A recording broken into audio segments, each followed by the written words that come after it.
A and B. இதோட LCM என்னன்னு கொடுத்துருக்காங்க, ஏன்னு கொடுத்துருக்காங்க. அப்போ ஏ தான் பெரிய நம்பர். B and C.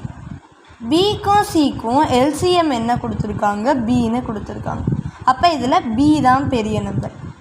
ஏ பியை விட பெரிய நம்பர், சியை விட பி பெரிய நம்பர். அடுத்து சிக்கும் ஏக்கும் கொடுத்துருக்காங்க. இதுதான் நம்மளை கண்டுபிடிக்க சொல்லியிருக்காங்க. அதாவது இந்த இதில் நமக்கு என்ன தெரியுதுன்னா, ஏ வந்து ரொம்ப பெரிய நம்பர், பியை காட்டலாம். பி பெரிய நம்பர், சியை காட்டணும்னு தெரியுது. இப்போ சிக்கும் ஏக்கும், சி இங்கே இருக்குது, ஏ இங்கே இருக்குது. இதுலேருந்து என்ன தெரியுது, ஏ தான் பெரிய நம்பர். அதனால் LCM of C and A is A. இதுக்கான ஆன்சர் வந்து ஏ தான்.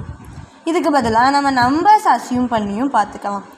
ஏக்கு பதிலாக நம்ம வந்துட்டு 8 அஸ்யூம் பண்ணிப்போம். பிக்கு பதிலாக 4 அஸ்யூம் பண்ணிப்போம். பிக்கு பதிலாக 4, சிக்கு பதிலாக 2. அப்போது 8க்கும் 4க்கும் இப்போ நம்ம LCM பார்க்குறோம். 8க்கும் 4க்கும் நம்ம LCM எடுத்தோன்னா 4 டேபிளில் இது 2, இது 1. அப்புறம் 2 டேபிளில் 1, 1. 4 × 2 என்னது, 8. ஏ 8 கரெக்டாக வந்துருச்சா. அடுத்து பிக்கும் சிக்கும், அதாவது 4க்கும் 2க்கும் 2 டேபிளில் 2, 1, 2, 1, 1. 2 × 2 என்னது, 4. பி 4 கரெக்டாக வந்துருச்சா.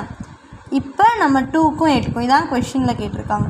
2க்கும் 8க்கும் 2 டேபிளில் 1, 4, 4 டேபிளில் 1, 1. 2, 4 என்னது, 8. நம்ம கண்டுபிடிச்ச ஆன்சர் கரெக்டாக.